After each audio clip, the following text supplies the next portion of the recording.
ସକାଳୁ ବାସି ମୁହଁରେ କେବଳ 3 ଥର ପଢ଼ି ଦିଅନ୍ତୁ ଏହି ଗୋଟିଏ ମନ୍ତ୍ର।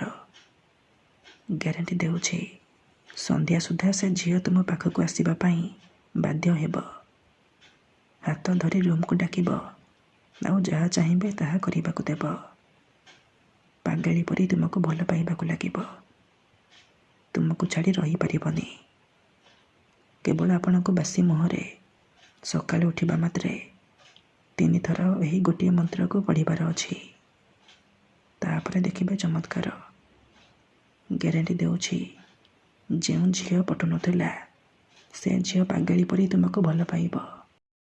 ପଡ଼ିଶା ଘର ସୁନ୍ଦରୀ ଭାଉଜ ହାତ ଧରି ରୁମ୍କୁ ଡାକିବ, ଆଉ ଯାହା ଚାହିଁବେ ତାହା କରିବାକୁ ଦେବ।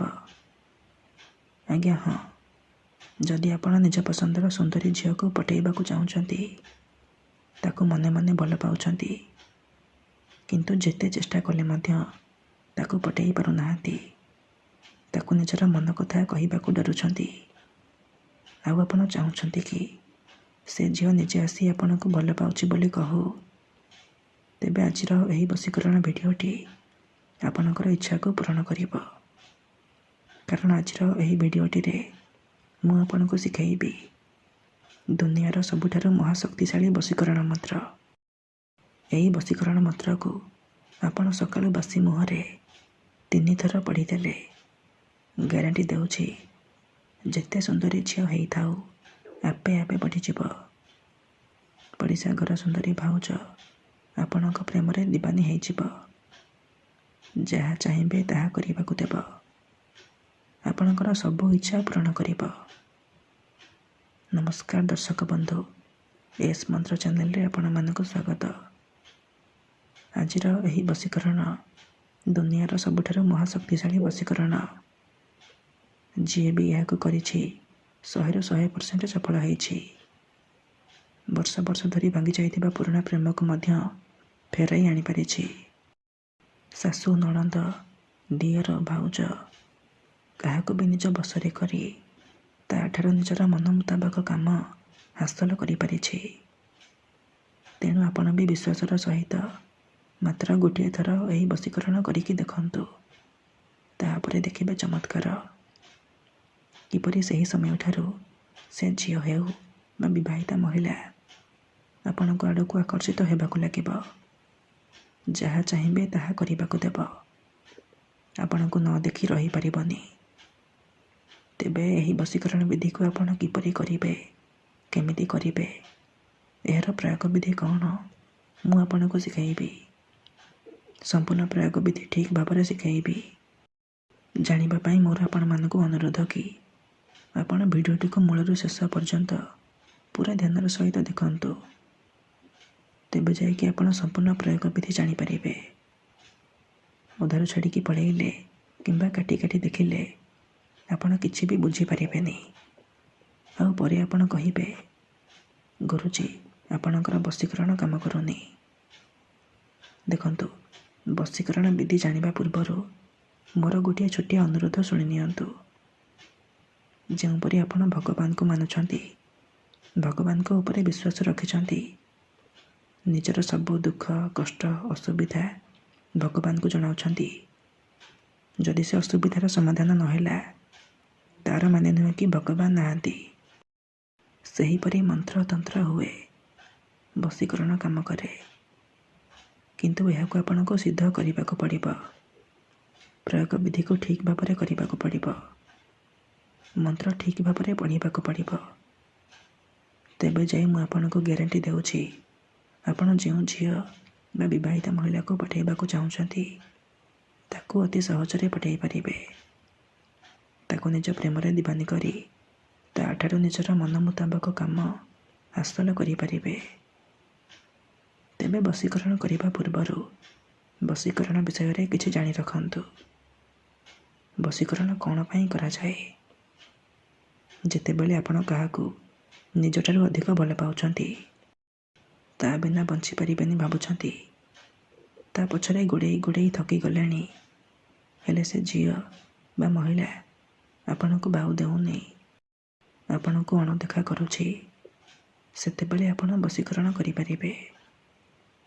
ବଶୀକରଣର ମାନେ ହେଉଛି ନିଜର ଭାବନାକୁ ଅନ୍ୟର ଦିମାଗରେ ପହଞ୍ଚାଇବା, ନିଜର ଭଲ ପାଇବାକୁ ଅନ୍ୟର ଦିମାଗରେ ପହଞ୍ଚାଇବା, ମାନେ ସେ ଝିଅ ବା ମହିଳାର ଦିମାଗରେ ପହଞ୍ଚାଇବା। ତେଣୁ ମୋର ଆପଣମାନଙ୍କୁ ଅନୁରୋଧ କି ମନରେ କୌଣସି ଖରାପ ଉଦ୍ଦେଶ୍ୟ କିମ୍ବା କୌଣସି ଖରାପ କାମ ପାଇଁ ଆପଣ ଏହି ବଶୀକରଣ ମନ୍ତ୍ରକୁ ପ୍ରୟୋଗ କରିବେନି। କାହିଁକିନା ଏହି ବଶୀକରଣ ମନ୍ତ୍ର ହେଉଛି ସବୁଠାରୁ ସହଜ କିନ୍ତୁ ମହାଶକ୍ତିଶାଳୀ ବଶୀକରଣ ମନ୍ତ୍ର। ଏହି ବଶୀକରଣ ମନ୍ତ୍ରକୁ ଯଦି ଆପଣ ସକାଳୁ ଉଠିବା ମାତ୍ରେ ବାସି ମୁହଁରେ 3 ଥର ପଢ଼ିଦେବେ, ସେ ଝିଅ ହେଉ ବା ବିବାହିତା ମହିଳା ଆପଣଙ୍କ ଆଡ଼କୁ ଆକର୍ଷିତ ହେବାକୁ ଲାଗିବ, ପାଗଳୀ ପରି ଆପଣଙ୍କୁ ଭଲ ପାଇବାକୁ ଲାଗିବ। ଯେପର୍ଯ୍ୟନ୍ତ ଆପଣଙ୍କ ସହିତ ସମ୍ପର୍କ ରଖିନି ସିଏ ରହିପାରିବନି।